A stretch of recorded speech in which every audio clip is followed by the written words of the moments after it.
be explaining why you should be watching the 1996 The Incredible Hulk animated series. Hello everyone, it's Joshua D. Faulkner. Welcome to the cinema, where we talk all things movies and big franchises. So let me know that I'm comfortable if you have watched this or if you've even heard of it, which is currently on Disney Plus. And as we're anticipating the She-Hulk show, we're gonna get curious with some Hulk content growing up soon. Many people may know the Hulk origin story where Bruce Banner gets infected by gamma radiation, infecting his cells and turning him into the Hulk whenever he gets angry. And this film cuts to the chase, really going over what's going on, cutting right into the scene of just getting to know some of the characters. And within the first episode and throughout some of the others, it brushes off a little bit more, reminding us where we came from and showing bits and pieces of the origin story. And that's a high part of the story, is the flashbacks and how it highlights key moments when it needs to cover what went on that we didn't see in the past, or just a memory that we have seen earlier in a earlier episode that we are watching later on. But overall, that is well used in its own manner, just with the way the characters are built up from the very beginning. I get to engage with who they are, especially with this story's interpretation of how they are telling the characters, as we're getting General Ross and Betty Ross as the lover to Bruce Banner, who is just protecting him as her father is always trying to destroy him. And then you're getting Bruce's best friend Rick, who is establishing a character throughout the season as one of his best friends and developing in such a good side character way that ends up becoming a main character by his own measure, that you see the attachment and relationships and bonds that are developing between all of them, and you see the history that has come up to this point to where they were together before the films that were developed, and therefore the story is pre-existing as we're starting to get into the timeline that the show is taking place. Besides the series, what kept me engaged and wanting to watch the next episode now and then again, I just really enjoyed what they were doing with the pacing, how well the story developed, and each episode was its own thing. And yet, as I was learning more and more as I kept going along with each episode, I was learning how each of the stories are interconnected as Bruce Banner is trying to fight off the Hulk, trying to find a cure. Betty Ross and Rick always trying to find a cure that helps him out with that. And there's attempts and different failures that goes along with the story. And that's a journey that really, it gets a little repetitive. But even with the formula that makes it repetitive, it always feels different because of the way they're attempting to do these different things.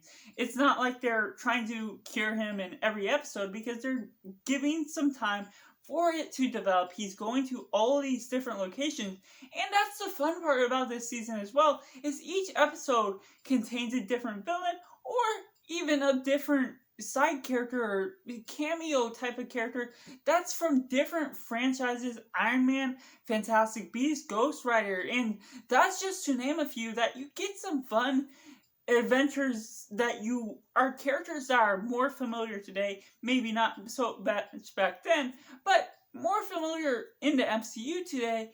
And then you also get some Hulk villains that we've never seen before.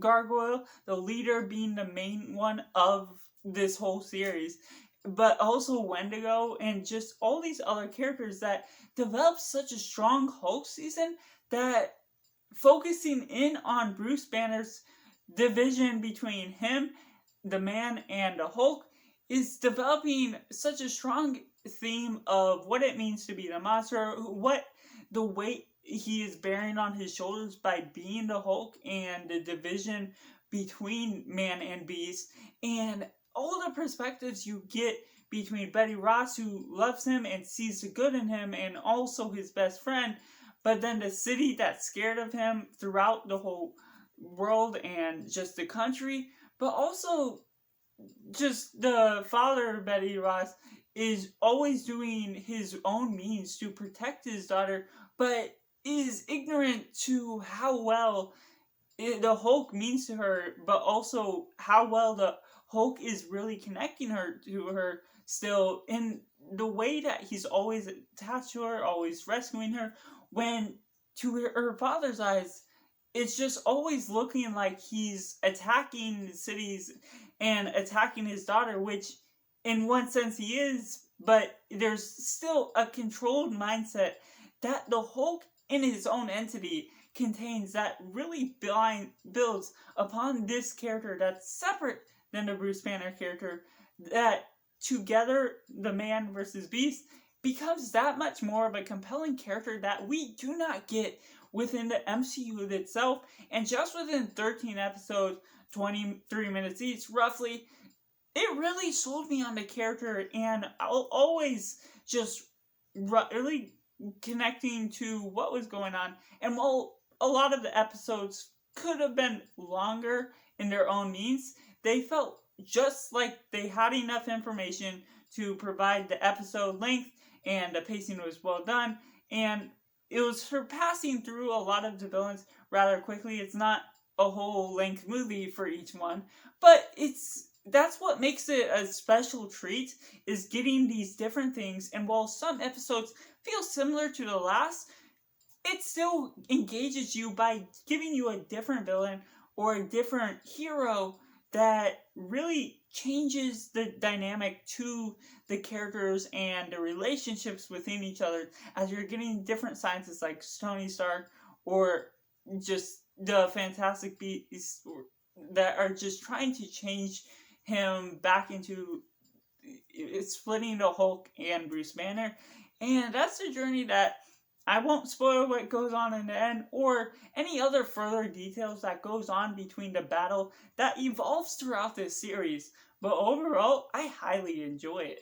So that's just my thoughts on this series. Let me know down in the comments below what you think of this series if you're going to watch it. And I have to rate this series at 8.0 out of 10.